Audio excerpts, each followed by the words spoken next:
Hello everyone, ये आपकी psychology की सेकंड यूनिट है जिसमें हम ये सारी चीज़ें पढ़ने वाले हैं। Normal sensory process, abnormal sensory process और भी बहुत सारी चीज़ें हैं। जेनेटिक एंड बिहेवियर है और ब्रेन एंड बिहेवियर है, और आपका माइंड है, बॉडी माइंड रिलेशनशिप है। ये सारी चीज़ें हम इस यूनिट में कवर करने वाले हैं। फर्स्ट यूनिट हमने अपनी कवर कर ली है, जैसे कि आपने मेरी फर्स्ट यूनिट देख ली होगी। अगर नहीं देखी है तो मैं उसका लिंक अपने डिस्क्रिप्शन बॉक्स में ऐड कर दूँगी। बहुत सारे बच्चों का एक ही सवाल रहता है कि दी हमें जो ये PDF है वो कहाँ पर मिलेंगी। PDF के लिए आपको, जैसे मेरा ये चैनल है, जैसे ये मेरा चैनल आपको दिखाई देगा। अब चैनल का यहाँ पर नाम लिखा है ना। और उसके नीचे आपको आपको ना एक ऐसे लिंक मिलेंगे। जैसे यहाँ पर वीडियो स्टार्ट हो जाते हैं ना, तो चैनल के जस्ट नीचे आपको कुछ लिंक्स मिलेंगे। आपको यहाँ पर टेलीग्राम चैनल का लिंक मिल जाएगा, मैं वो अपडेट कर दूँगी, तो आप वहाँ से जाके आप ज्वाइन कर सकते हैं। और ये PDF मैं बिल्कुल अभी के अभी वहाँ पर अपलोड कर देती हूँ। मैं भूल जाती हूँ, लेकिन मैं ये PDF अभी वहाँ पर अपलोड कर देती हूँ। जो पहली जो PDFs हैं वो भी मैं वहाँ पर अपलोड कर दूँगी।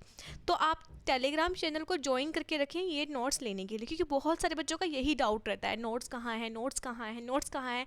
मैं भूल भी जाती हूँ, तो आप लोग प्लीज़ कमेंट करके मुझे याद दिला दिया करें, क्योंकि मुझे ऑलरेडी बहुत सारे काम रहते हैं तो मेरे दिमाग से निकल जाता है। सेकेंड यूनिट हमारी बायोलॉजिकल बेसिस ऑफ बिहेवियर। ये है हमारा INC का सिलेबस हम पढ़ रहे हैं यहाँ पर। फर्स्ट यूनिट हमने अपनी कवर कर ली थी। ये फर्स्ट यूनिट है आपकी, ये है आपकी फर्स्ट यूनिट, है ना। ये आपकी फर्स्ट यूनिट थी जिसमें हमने इंट्रोडक्शन दिया, साइकोलॉजी का मीनिंग था, डेवलपमेंट ऑफ साइकोलॉजी, जिसमें हमने स्कोप्स पढ़े थे, ब्रांचेस पढ़ी थी, रिलेशनशिप विद अदर सब्जेक्ट्स पढ़ा था। तो वो सारी उस वीडियो पर आपने इतना प्यार दिया और कमेंट्स किए कि सेकंड यूनिट आनी चाहिए, तो मैंने फिर सेकंड यूनिट प्रिपेयर की है और टाइम निकाल कर आप लोगों के लिए मैं वीडियो बना रही हूँ। आप लोगों को करना क्या है, नोट्स साथ के साथ बनाते चलना है, क्योंकि नोट्स बहुत इंपॉर्टेंट होता है। अगर आप ऐसे ही लेक्चर देख रहे हो तो वो आपके लिए मतलब कोई फ़ायदा ही नहीं है उस चीज़ का। अगर आप अपनी कॉपी में नोट डाउन कर लेते हो इंपॉर्टेंट पॉइंट्स और शॉर्ट नोट्स, तो वो आपके आगे काम आएंगे और आपका फ़ायदा भी है इस वीडियो को देखने का। इसमें हम ये वाला जो यूनिट है कवर करने वाले हैं, body mind relationship, genetic and behaviour, inheritance of behaviour, brain and behaviour, psychology and sensation, sensory process, जिसमें कि आपका नॉर्मल और एबनॉर्मल प्रोसेस आएगा। ठीक है, हम एक ही वीडियो में पूरा यूनिट कवर करेंगे, तो इसलिए 1-2 घंटे के लिए मैं 1-2 घंटे का टाइम नहीं लूँगी। मैं बहुत ही छोटा करके मैं आपको समझा दूँगी और आपको समझ में भी आ जाएगा। लेकिन अभी आपको क्या करना है, पेन कॉपी ले लेना। और ये है आपका unit 2, biological basis of behaviour, जिसमें हम टॉपिक कौन कौन से कवर करने वाले हैं, body mind relationship, genetic and behaviour, inheritance of behaviour, brain and behaviour, psychology and sensation, normal sensory process और एबनॉर्मल सेंसरी प्रोसेस, जिसमें कि ये टॉपिक आएंगे इल्यूजन, हैलुसिनेशन एंड डिल्यूजन। ये सारे टॉपिक अब हम इस यूनिट में कवर करने वाले हैं। तो सेकंड यूनिट आपकी एक ही वीडियो में कवर हो जाएगी और आपको हफ्तों का टाइम बिल्कुल भी नहीं लगेगा। और वादा करती हूँ कि आपको इतना अच्छे से समझा दूंगी कि आप कभी इस टॉपिक को नहीं भूलने वाले, और कभी आपका एग्जाम में अगर ये टॉपिक आता है तो आप बहुत अच्छे से इसको कवर कर सकते हो, क्योंकि मैं यहाँ पर आपको वो आपके कॉन्सेप्ट क्लियर करा रही हूँ ताकि आपके माइंड में वो चीज़ें बैठ जाएं। देखिए, सबसे पहले हम बात करते हैं कि बायोलॉजी का बेसिस ऑफ बिहेवियर। ठीक है, बायोलॉजिकल बेसिस ऑफ बिहेवियर, इसका हम सबसे पहले इंट्रोडक्शन पढ़ेंगे, यानी कि बॉडी माइंड रिलेशनशिप, यानी कि हमारी बॉडी का, ये जो हमारी बॉडी है, ये जो एक इंसान की जो बॉडी है, इसका हमारे जो माइंड से क्या रिलेशन है ना। हमारी जो बॉडी है वो हमारे कहने पर ही तो चलती है। हमारे वर्क कौन करता है, माइंड करता है। तो वो किस तरह से करता है, एक इंसान की जो बॉडी है, जो शरीर है, वो आपके माइंड के हिसाब से चलता है, लेकिन किस तरह चलता है ना। वो सारी चीज़ें, हम इसके बीच में क्या रिलेशन है, हमारी बॉडी के और हमारे माइंड के बीच में कोई तो रिलेशन होगा, तभी तो हमारी जो बॉडी है वो वर्क करती है हमारे माइंड के हिसाब से। उसी रिलेशन को हम पढ़ने वाले हैं कि आखिर क्या रिलेशन होता है। तो ये है हमारा माइंड, जो कि हमारे बॉडी को कंट्रोल करता है। ठीक है, ये है आपकी इंट्रोडक्शन एंड डेफिनेशन। जो भी the body mind relationship refers to the connection between physical processes, the body and mental processes such as thoughts, emotions, feeling and behaviour. ठीक है, इसका मतलब क्या है, जो हमारी बॉडी का जो रिलेशन है वो किस चीज़ से है, हम कनेक्शन है उसका फिजिकल प्रोसेसेस, जो भी फिजिकल प्रोसेसेस होते हैं, फिजिकल प्रोसेसेस डैट मीन्स चलना, उठना, बैठना, खाना पीना, काम करना, कोई भी काम हो हमारी बॉडी का, वो होता है फिजिकल प्रोसेसेस। तो ये कनेक्शन बनाता है हमारा, ये कनेक्शन होता है एक बॉडी के और माइंड के बीच में। है ना, कनेक्शन है तभी तो हम सोच रहे हैं यार चलो ठीक है कुछ खा लेते हैं, तो हम खड़े होंगे, तो माइंड ने सोचा, वर्क किया हमारी बॉडी ने, यही एक कनेक्शन है। एंड मेंटल प्रोसेसेस, अब मेंटल और फिजिकल प्रोसेसेस दोनों हमारे माइंड ही रिलेट करता है, हमारी बॉडी माइंड दोनों रिलेट करते हैं। जैसे कि सच इज थॉट्स, थॉट्स का मतलब है हम क्या सोचते हैं, क्या हमारी भावनाएं हैं, क्या हमारी फीलिंग्स है, क्या इमोशंस है ना, और क्या हमारा बिहेव है, यानी कि हम कैसा बिहेव करते हैं सिचुएशन के हिसाब से या फिर ऐसे भी नॉर्मल, वो सब कनेक्शन है हमारे बॉडी एंड माइंड का। The body and mind continuously influence each other, यानी कि हमारी जो बॉडी है और जो हमारा माइंड है वो लगातार इन्फ्लुएंस करता है एक दूसरे को, ठीक है। यानी कि हमारा जो शरीर है और माइंड है, इन दोनों का इतना गहरा रिश्ता है कि वे ये बिल्कुल लगातार सुबह से शाम 24 घंटे, हफ्तों, महीने, ये हमेशा जब तक एक शरीर जिंदा रहता है ना तब तक ये बॉडी और ये माइंड एक दूसरे को प्रभावित करते रहते हैं। कुछ ना कुछ बॉडी माइंड से कहेगी और माइंड बॉडी से कहेगा, एक दूसरे को ये इन्फ्लुएंस करते रहते हैं। फॉर एग्जांपल फियर और एंजाइटी में इंक्रीज हार्ट रेट, जैसे कि अब आपको डर लग रहा है या आपकी टेंशन हो रही है तो क्या होगा, आपकी हार्ट रेट बढ़ जाएगी, यानी कि हमारा जो फिजिकल प्रोसेस है, हमारा जो हार्ट है वो तेजी से गति करने लगेगा, यानी कि उसकी हार्ट रेट इंक्रीज हो जाएगी और हमें पसीना आने लगेगा और हमारी सांसें तेज हो जाएंगी, है ना। जैसे कि हमारी फिजिकल इलनेस हो सकता है, पेन हो सकता है, हम थक सकते हैं, कैन अफेक्ट मूड, और हमारा बिहेव भी चेंज हो सकता है, और हमारी थिंकिंग करने की जो कैपेबिलिटी है वो, है ना। तो इससे क्या हो सकता है, हमारा जो अगर हमें डर लगा और हमें टेंशन हुई तो क्या क्या हमारी बॉडी में अलग अलग सिचुएशन आएंगी, वो सारी चीज़ें यहाँ पर है। यानी कि हमारे माइंड में क्या हुआ, हमें डर लगा, ये डर कहाँ लगा, दिमाग में, लेकिन उसके बाद हमारी फिजिकल एक्टिविटीज़ पे क्या फ़र्क पड़ा, जैसे कि यहाँ पर हमें पसीना आया, हमारी सांसें तेज हो गई, हमें फिजिकल इलनेस यानी कि हमें दर्द भी हो सकता है, अगर एंजाइटी हो रही है, सर दर्द हो रहा है तो हमें पेन भी होगा, टायर्डनेस यानी कि ज़्यादा एंजाइटी हो रही है तो हम थक भी सकते हैं, कैन अफेक्ट मूड, अगर हमें एंजाइटी हो रही है तो जाहिर सी बात है कि हम दूसरों के, हमारा जो मूड है वो इफेक्ट होगा और हम दूसरों से उस तरह से बिहेव नहीं कर पाएंगे, तो बिहेवियर भी चेंज होगा, हमारी थिंकिंग करने की जो कैपेबिलिटी है वो भी कमज़ोर होगी, हम कम सोचेंगे। Therefore physical health and mental health are closely related, यानी कि फिजिकल हेल्थ और मेंटल हेल्थ एक दूसरे के बहुत ही ज़्यादा क्लोजली रिलेटेड है। देखिए ये पैरा आपको बहुत अच्छे से समझ में आ गया होगा, बहुत ही आसान भाषा में मैंने आपको समझा दिया है, बहुत इजी नोट्स हैं, ठीक है। अभी हम आगे बढ़ते हैं, अभी हमारा दूसरा टॉपिक क्या है, जेनेटिक एंड बिहेवियर। अब इस बिहेवियर का हमारे जीन्स पर क्या व्यवहार, क्या इफेक्ट पड़ता है ना, तो क्या इफेक्ट पड़ता है, जेनेटिक एंड बिहेवियर, ये भी एक अच्छी खासी यूनिट है आपके इस यूनिट की, है ना। तो ये बहुत अच्छा टॉपिक है। देखिए मैं चाहती हूँ कि आप जितने भी टॉपिक पढ़ें बहुत अच्छे से पढ़ें, अपना सिलेबस अच्छे से कवर करें, और एक रिक्वेस्ट और है, इस चैनल पर अगर नए हैं तो सब्सक्राइब किए बिना बिल्कुल मत जाना। बीएससी नर्सिंग से रिलेटेड कोई भी इन्फॉर्मेशन यहाँ पर छूटती नहीं है, कोई भी ऐसा इन्फॉर्मेशन जो आपको अदर्स चैनल्स नहीं देते हैं, मैं यहाँ पर बेसिक से लेके स्टार्ट करती हूँ। जो बच्चों की प्रॉब्लम होती है वो सारी कुछ यहाँ पर प्रॉब्लम सॉल्व होती हैं, चाहे वो छोटी हो या फिर बड़ी हो। इसलिए चैनल को सब्सक्राइब करना और अपना प्यार देने के लिए आप वीडियो को लाइक कर सकते हैं और एक प्यारा सा कमेंट कर सकते हैं कि दी आपकी पढ़ाई हुई बात हमें समझ में आ गई और अब हम कभी नहीं भूलेंगे। उससे मेरा मोटिवेशन बढ़ेगा और मैं अदर सब्जेक्ट पढ़ाने की भी कोशिश करूँगी, ठीक है। जेनेटिक एंड बिहेवियर की बात करते हैं। Genetics is the study of how characteristics are pass from parents to the children, यानी कि जेनेटिक्स क्या होता है, एक ऐसी स्टडी है जेनेटिक जो कि कैसे करेक्टरिस्टिक्स यानी कि जो हमारे लक्षण होते हैं वो कैसे पास होते हैं पेरेंट्स से, यानी कि माता पिता से अपने बच्चों में, जीन्स के द्वारा, है ना। जीन्स ही तो हैं जो करेक्टरिस्टिक्स जिनसे होते हैं। Genes can influence certain behavioural characteristics, यानी कि अगर जीन्स जो है क्या कर सकते हैं, इफेक्ट कर सकते हैं बिहेवियर, यानी कि अगर किसी भी मान लीजिए फैमिली में ये हमारे अम्मी हैं, ये पापा हैं, ये दादी हैं, ये दादा हैं, अब ये हमारा अम्मी पापा से एक बेटा हुआ, ठीक है, जिसका नाम रोहन है, ठीक है। अभी इस रोहन में देखिए पापा जो है सॉरी ये पापा हैं आपके, ये थोड़े से शांत स्वभाव के हैं, आपकी मम्मी थोड़ा सा तेज़ मतलब थोड़ी सी गुस्से वाली हैं, आपके दादाजी हैं वो भी नॉर्मल रहते हैं, दादी जी हैं वो थोड़ी सी गुस्से वाली हैं, है ना। कोई भी इसमें से एक गुस्से वाला हो सकता है, कोई एक ठंडे दिमाग वाला हो सकता है। अभी इस बच्चे में क्या है, इस बच्चे में क्या सिम्टम है कि वो बहुत तेज़ दिमाग वाला है, यानी कि बहुत गुस्से वाला है वो, तो उसमें ये जीन्स कैसे रेफर हुए, अपनी उनकी मम्मी से। मान लीजिए ये दोनों ठंडे दिमाग के हैं, ये दोनों बिल्कुल नॉर्मल रहते हैं, लेकिन दादी जी को बहुत गुस्सा आता है, तो ये भी जेनेटिक, यहाँ से भी ये जीन्स यहाँ पर ट्रांसफर हो सकते हैं और इनको भी इस बच्चे में ये जीन आ सकते हैं। ऐसा नहीं कि मम्मी पापा के ही, पहले से भी, ठीक है। ऐसा नहीं है कि इन दोनों का दिमाग तो बहुत शांत रहता है तो इसमें गुस्सा कहाँ से आए, नहीं, क्या पता दादी में बहुत गुस्सा हो, इसलिए ऐसे जीन्स ट्रांसफर होते हैं और ऐसे ही बिहेवियर कैरेक्टरिस्टिक्स आते हैं, ठीक है। इमोशनल रेस्पॉन्स है, पर्सनैलिटी ट्रेट्स है, कुछ भी है, वो आपके जीन्स से जाते हैं और आपकी कैरेक्टरिस्टिक्स पर, बिहेवियर पर ऐसे इफेक्ट डालते हैं, ठीक है। तो ये होता है आपका जेनेटिक एंड बिहेवियर। जेनेटिक्स से कैसे आपके बिहेवियर पर चेंज पड़ता है, आपके माइंड पे चेंज पड़ता है। यहाँ पर सिर्फ बिहेवियर की बात की है कि जेनेटिक जो है वो आपके बिहेवियर पर कैसे चेंज डालती है। Genes alone do not complete determine behaviour. Genes से ऐसा नहीं है कि सिर्फ जीन्स अकेला है जो पूरे बिहेवियर को चेंज कर देगा। Human behaviour develops through the interaction of genetics and environment. यानी कि जो आपका ह्यूमन बिहेवियर है वो डेवलप्स हो सकता है आपके किससे, इंटरेक्शन ऑफ जेनेटिक के इंटरेक्शन से और एनवायरनमेंट से भी।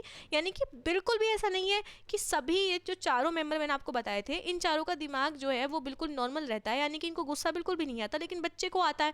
तो वो कैसे हो सकता है, वो आपके एनवायरनमेंट से भी हो सकता है, उसका बिहेवियर चेंज एनवायरनमेंट से भी हो सकता है। एनवायरनमेंट दैट मीन्स नॉट कि आपका जो आसपास का वातावरण है बिल्कुल, यानी कि वो कैसे लोगों में बैठता है, उसका जो इंटरेक्शन है वो कैसे लोगों के साथ होता है, आखिर उसकी कंडीशन कैसी है, आखिर उसने ज़्यादा प्रेशर तो नहीं लिया, इन सब चीज़ों से भी उसके बिहेव पे इफेक्ट पड़ सकता है, ठीक है।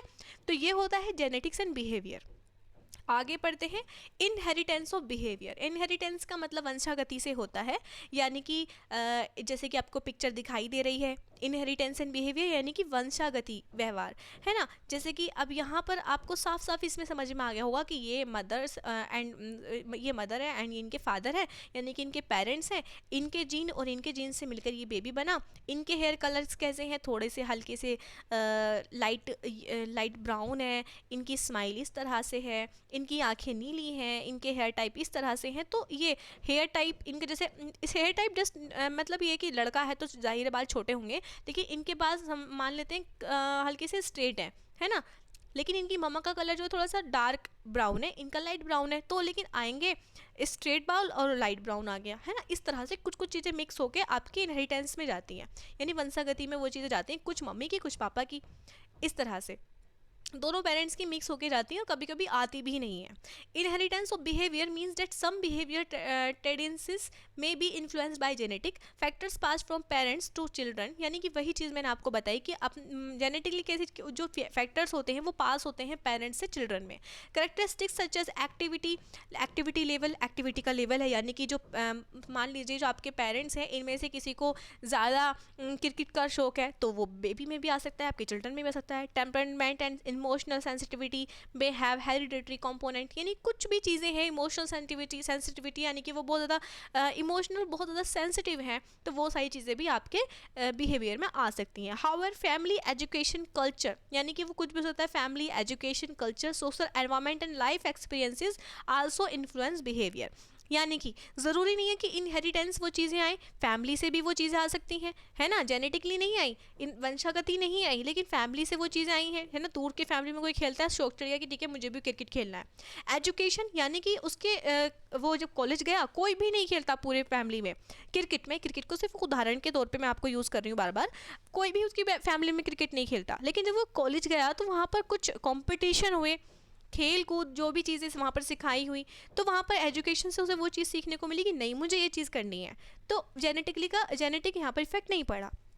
कल्चर से, ठीक है, क्या कल्चर है, क्या सोशल एनवायरनमेंट है। अगर ज़्यादा लोग खेलते हैं क्रिकेट, वो बार बार बाहर खेलने जा रहे हैं, वहाँ पर लोग कहते हैं यार चल क्रिकेट खेलेंगे, तो उसको भी शौक चढ़ गया कि हाँ यार सही कह रहा है क्रिकेट खेलते हैं। तो इस तरह से लाइफ एक्सपीरियंस, उसने लाइफ का एक्सपीरियंस किया यानी कि उसको अच्छा लगा खेलना तो वो खेल सकता है। आल्सो इन्फ्लुएंस बिहेवियर, दस बिहेवियर, यानी कि यहाँ पर मैंने क्रिकेट को एग्जाम्पल के तौर पर लिया है कि ऐसे भी वो चीज़ें इफेक्ट कर सकती हैं बिहेवियर को, ठीक है। बिहेव जो आपका डिपेंड करता है वो आपकी जेनेटिक पर भी डिपेंड करता है कि आपको वो वंशागति चलते आता है कोई भी बिहेव है।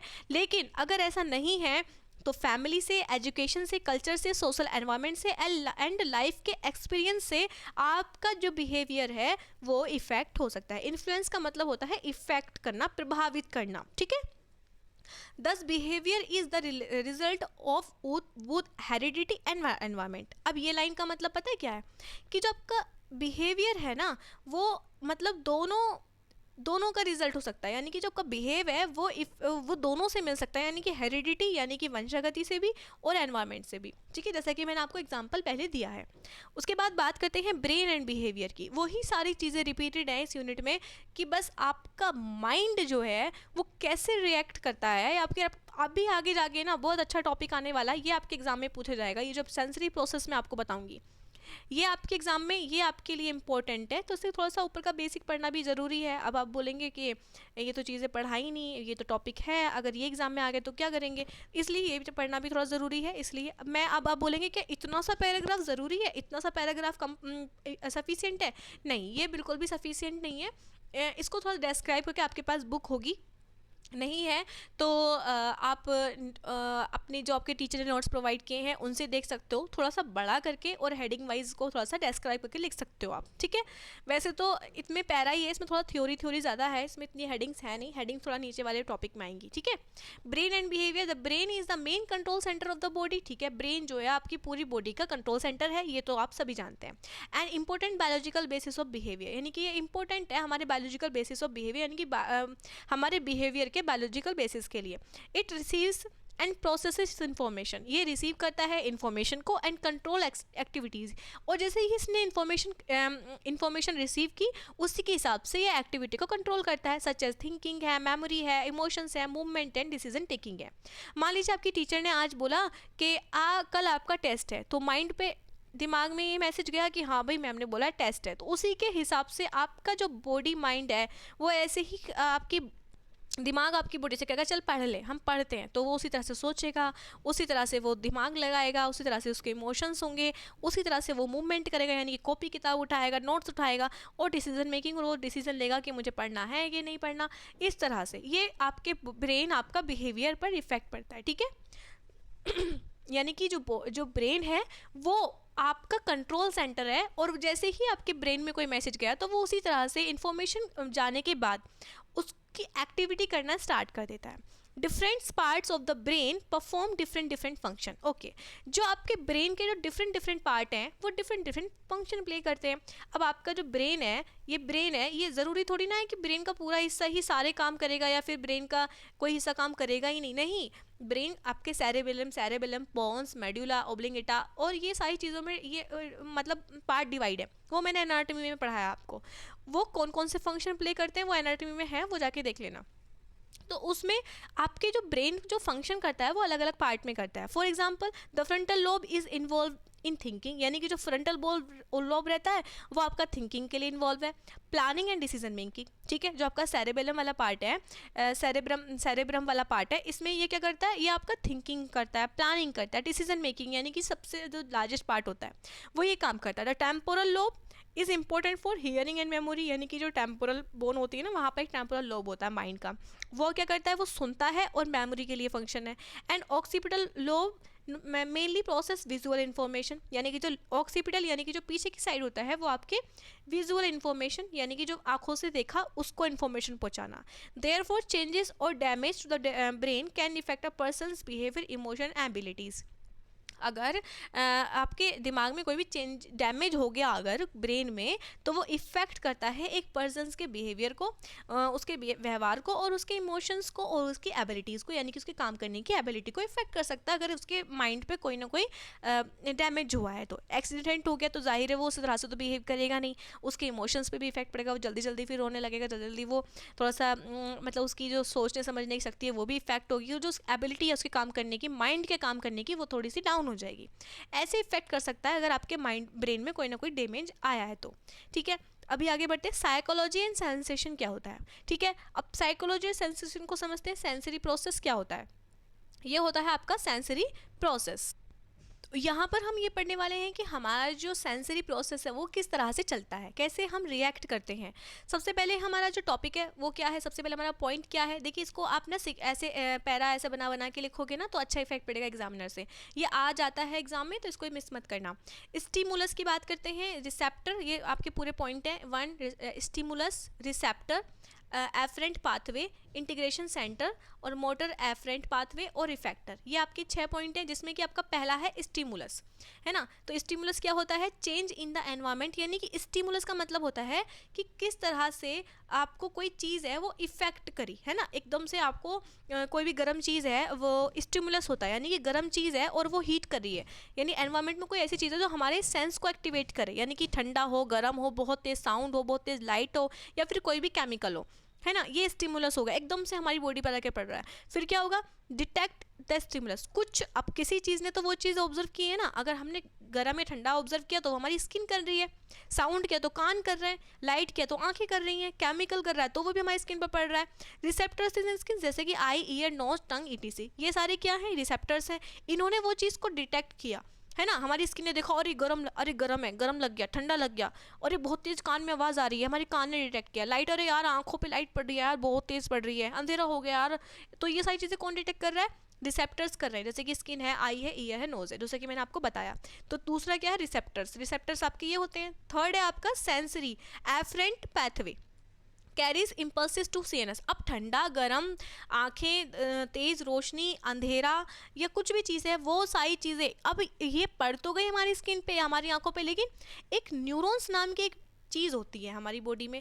वो न्यूरॉन्स क्या करेंगे कि यार ठंडा ठंडा लग रहा है, यार गरम गरम लगा है, ये न्यूरॉन्स भागे भागे भागे भागे भागे जाएंगे ब्रेन जी के पास, है ना। अब इनका काम क्या है? ब्रेन को इन्फॉर्मेशन देना। तो ये भागे भागे भागे भागे ब्रेन तक जाएंगे, तो उसे फोर्थ कहेंगे इंटीग्रेशन यानी सेंटर, यानी कि सीएनएस। अभी ब्रेन के पास आए हैं, ब्रेन भाई साहब से बोलते हैं यार वो वहाँ ना उसके हाथ पे ना गर्म पानी गिर गया। ये ब्रेन भाई साहब बोलेंगे अच्छा ऐसा है, ये ब्रेन एंड स्पाइनल कॉर्ड जो है ये यहाँ पे इसको डिटेक्ट करेगा, अच्छा ऐसा है, इसके पास तक मैसेज पहुँच गया। पहुँचाया किसने? न्यूरॉन ने। ठंडा गर्म किसको लगा था? स्किन को। स्टिमुलस क्या था? गर्म पानी था, तेज़ आवाज़ थी, डीजे की आवाज़ थी, कुछ भी था। अब आते हैं इमोटर एफरेंट पैथवे। अब ये क्या करेगा? ये जो मोटर नर्व्स हैं ये भगी भगी भगी भगी भगी जाएंगी हमारी सेल्स तक, है ना, ये जाएंगे इफेक्टर तक। फिर वो इफेक्ट होगी वो चीज़, यानी ब्रेन ने कमांड की कि नहीं आप हाथ हटा लो वहाँ से, ज़्यादा देर तक मत रखो। इस ब्रेन ने कमांड की, इस ब्रेन ने डिटेक्ट किया और फिर कमांड की, इस न्यूरॉन्स को भेजा कि जाओ उस स्किन से बोलो कि वहाँ से दूर हटे, वो आपके लिए हार्मफुल है। या फिर अगर आपको वहाँ पर बहुत तेज़ आवाज़ आई तो वहाँ से भाग के जाओ। या फिर आपको कोई डरावनी कोई चीज़ सुनाई दे रही है तो उस पर रिएक्ट करो। ये न्यूरॉन्स जाएंगे और इफेक्ट करेंगे आपकी मसल्स को, आपके ग्लैंड्स को। ग्लैंड दैट मीन्स आपके हार्मोन्स वहाँ पर सिक्रेट होंगे, जिस भी तरह से आपका रिएक्ट करना है। तो ये आपका सारा प्रोसेस होता है, पूरे सेंसरी प्रोसेस इस तरह से होता है, जैसे कि यहाँ पर डेफिनेशन लिखी हुई है, बाकी नीचे भी मैं आपको बताऊंगी। Sensory process is the series of events by which stimuli from the environment are detected by receptors, transmitted to the CNS और interpreted and appropriate response is produce. ठीक है, जो चीज़ें मैंने आपको हिंदी में यहाँ पर बताई हैं। एग्जांपल्स क्या है? हॉट ऑब्जेक्ट होगा, स्किन पर जाकर लगेगा। स्किन क्या है? यहाँ के न्यूरॉन्स जहाँ हैं ट्रेवल करेंगे और सेंसरी नर्व्स तक पहुँचेंगे और ये ब्रेन तक पहुँचेंगे। ब्रेन के बाद फिर से जो मोटर नर्व्स हैं वो पहुँचेंगे, आपके हाथ को वहाँ से हटाने के लिए मसल्स जो हैं वो रेस्पॉन्स करेंगी। ठीक है, तो ये होता है आपका सेंसरी प्रोसेस। आई होप आपको समझ में आ गया होगा। Sensory is a process by which a person receives information from the environment. Sensation एक ऐसा प्रोसेस होता है, सॉरी सेंसरी बोल रही, सेंसेशन। सेंसेशन एक ऐसा प्रोसेस होता है जहाँ पर एक पर्सन रिसीव करता है इंफॉर्मेशन को फ्रॉम द एनवायरमेंट से। ठीक है, एक ऐसा प्रोसेस होता है जहाँ पर इंफॉर्मेशन उसने एनवायरमेंट से प्राप्त की थ्रू द सेंस ऑर्गन्स, जो कि आपके सेंसरी ऑर्गन्स होते हैं, आँख, नाक और आपके स्किन्स वगैरह ये सारी चीज़ें, और टंग, ये आपके 5 सेंसरी ऑर्गन्स होते हैं। इसने की, इन्होंने वो चीज़ फील की और इन्होंने क्या क्या सेंड कर दिया इंफॉर्मेशन किसको? ब्रेन को। और ब्रेन इसको वो करता है, डिटेक्ट करता है। एंड मेजर सेंस ऑर्गन्स जो भी है आपके ये, and sensory process occurs through the following steps, जैसे कि मैंने आपको बताया, यानी कि ब्रेन तक वो चीज़ें पहुंची, ब्रेन ने फिर कमांड की वहाँ से मसल्स को हटाने के लिए, मसल्स को रिएक्ट करने के लिए। ठीक है, तो ये हो गया आपका प्रोसेस। ये आपकी डेफिनेशन भी मैंने आपको बता दी है। और जैसे कि यहाँ पर फिर से वही चीज़ें की है, स्टिमुलस होगा जो मैंने आपको ऊपर बताया, फिर सेंसिस ऑर्गन्स रिसेप्टर्स होंगे, सेंसरी नर्व्स भगी भगी जाएगी ब्रेन के पास, ब्रेन कमांड करेगा और वहाँ पर जो है इंटरप्रिटेशन होगा और रेस्पॉन्स वहाँ पर मिल जाएगा। ये आपका होता है। जैसे कि अब यहाँ पर फिर से एक एग्जाम्पल दिया हुआ है, for example when I see a flower, जैसे कि हमने एक फ्लावर को देखा, द आईज रिसीव, अब आँखों ने उस चीज़ को रिसीव किया, इन्फॉर्मेशन रिसीव की, विजुअल स्टिमुलस। ठीक है, विजुअल कहाँ पे, ऑक्सीपिटल वाला जो पार्ट होता है। The information travels to the brain, अब इन्फॉर्मेशन गई हमारे ब्रेन तक and brain recognise the flower, और एकदम से ब्रेन ने फ्लावर को पहचान लिया कि हाँ ये वाला फ्लावर। तो इसमें लगता तो इतना सेकंड का टाइम लगता है, आपको पता भी नहीं चलता, लेकिन ये प्रोसेस हमारे बॉडी में होता है। दो प्रोसेस होते हैं, नॉर्मल एंड एबनॉर्मल। अब नॉर्मल प्रोसेस क्या होता है, ये है नॉर्मल प्रोसेस, ठीक है। इसका पाथवे यहाँ पर लिखा हुआ है, जो चीज़ें मैंने आपको ऊपर बताई हैं बिल्कुल वही चीज़ें हैं। फिर से हम एक बार देख लेते हैं। अभी हम एबनॉर्मल के बारे में पढ़ेंगे, वो थोड़ा सा इंपॉर्टेंट है। A normal sensory process occurs when the sense organs, sensory nerves and brain function properly. यानी कि नॉर्मल सेंसरी प्रोसेस वो होता है जब हमारे जो सेंसिस ऑर्गन्स होते हैं, जो सेंसरी नर्व्स होती हैं, वो हमारे फंक्शन, ब्रेन फंक्शन जो होते हैं वो प्रॉपर्ली काम कर रहे हैं। The person is able to receive, person जो है वो इन्फॉर्मेशन रिसीव करने के लिए एबल है, transmitted and correctly interrupt sensory information, और वो बिल्कुल नॉर्मल वर्क कर रहा है, जो भी रिसीव कर रहा है इन्फॉर्मेशन बिल्कुल नॉर्मल कर रहा है। मैं ना, कोई भी ऐसा नहीं है कि वो देख कुछ रहा है, सोच कुछ रहा है, ऐसा कुछ नहीं है। जो देख रहा है वही उसका माइंड वर्क कर रहा है, वही इन्फॉर्मेशन वो पहुंचा रहा है। For an example, when a person hears a bell, जैसे कि किसी भी व्यक्ति ने एक बेल देखी, the ear receives the sound ना, हियर मैंने सुनी, उसने किसी घंटी की आवाज़ सुनी तो वो उसी साउंड को सुनते हैं। Sensory nerves carries the information, उन्होंने वही इन्फॉर्मेशन कलेक्ट की। Brain interprets it that it sound of the bell, उसने ब्रेन ने कहा कि अच्छा ये उस घंटी की आवाज़ है। Normal sensation helps a person understand to environment, जो नॉर्मल सेंसेशन होते हैं वो अंडरस्टैंड एक व्यक्ति को हेल्प करते हैं अंडरस्टैंड करने में, एनवायरमेंट को कम्युनिकेट करने के लिए, लर्न करने के लिए, recognize danger and perform daily activities. यानी कि नॉर्मल सेंसेशन जो होता है वो किसी भी व्यक्ति के लिए किसी भी व्यक्ति को हेल्प करता है ये समझने में कि एनवायरनमेंट में कैसे कम्युनिकेट करना है, कैसे सीखना है, और कैसे खतरे को पहचानना है, और परफॉर्म डेली एक्टिविटीज़, और डेली एक्टिविटीज़ को कैसे परफॉर्म करना है। अब आते हैं सबसे last and important topic, abnormal sensory process. आप इसी चीज़ से यहाँ से समझ जाओगे, थ्योरी पढ़ने की नीड भी नहीं पड़ेगी, जो यहाँ पर मैंने पिक्चर ऐड की है। Abnormal sensory process that means disturbance is the perception and interruption interpretation of sensory experiences. यानी कि डिस्टर्बेंस है, कुछ ना कुछ जब हम परसीव कर रहे हैं ना, जो कुछ चीज़ हम रिसीव कर रहे हैं उसमें कुछ ना कुछ तो गड़बड़ है। जैसे कि सबसे पहला आता है इल्यूजन, जैसे कि mean interruption of a real external stimulus, यानी कि it look like a person, यानी कि मान लीजिए कोई हैंगर पे कोई कपड़ा टंगा हुआ है, जिस तरह से ये टंगा हुआ है, लेकिन हम उसको देख तो रहे हैं, लेकिन हमारी विजुअल एक्टिविटीज़ हमें उसे देख तो नहीं है, लेकिन क्या डिटेक्ट कर रही है, अरे ये तो कोई आदमी खड़ा है तो वो कुछ और, लेकिन हमारी आंखें उसको क्या डिटेक्ट कर रही हैं कि ये कोई आदमी खड़ा है। तो यहाँ पर वो एबनॉर्मल है ना, एबनॉर्मल है ना, है तो वो एक कपड़ा ना। Example, hanging cloth on A stand seems like a person in dim light, यानी कि अंधेरे में हमें वो एक आदमी दिखाई दे रहा है, तो वो हमारे जो सेंसरी प्रोसेस है वो एबनॉर्मल है, ठीक है। एक्सटर्नल स्टिमुलस ये नहीं पढ़ाना है, छोड़ो। हेलुसिनेशन की बात करते हैं। सेकंड एबनॉर्मल प्रोसेस आपका ये होता है, सेंसरी प्रोसेस की बात चल रही है। हेलुसिनेशन का मतलब क्या होता है, perception of a stimulus without any external stimulus, ठीक है। Hearing voice when no one is speaking. Hallucination का मतलब होता है कि जो चीज़ प्रेजेंट है ही नहीं, हमें उसका वो हो रहा है कि हाँ भाई ये चीज़ है। अब इसमें कोई साउंड भी हो सकता है और हम किसी चीज़ को देख भी सकते हैं, या फिर हमें कोई भी चीज़ टच फील हो सकती है, लेकिन वो ऐसा वहाँ पर होता नहीं है। लेकिन हमारे जो प्रोसेस है वो एबनॉर्मल है, हमें पता ही नहीं चल रहा है कि हम क्या फील कर रहे हैं, हम क्या देख रहे हैं। हमें हमारे आसपास वो चीज़ें दिखाई दे जाती हैं जो होती नहीं है, लेकिन वो दिख रही है कि नहीं गेट के पास कोई खड़ा है, लेकिन वहाँ एक्चुअल में कोई है ही नहीं। तो वही एक एबनॉर्मल प्रोसेस है, यानी कि उस चीज़ का वहाँ पर फीलिंग होना जो वहाँ पर है ही नहीं, या फिर उस वैसी आवाज़ सुनाई देना जो किसी दी नहीं हमें आवाज़, किसी ने आवाज़ लगाई नहीं है, कि कोई आवाज़ आई नहीं रही है लेकिन हमें फिर भी सुनाई दे रही है, तो वो है एबनॉर्मल प्रोसेस, जिसको हम हेलुसिनेशन बोलते हैं, ठीक है। और डिल्यूजन क्या है, fixed false believes not based on reality, not corrected by reasoning.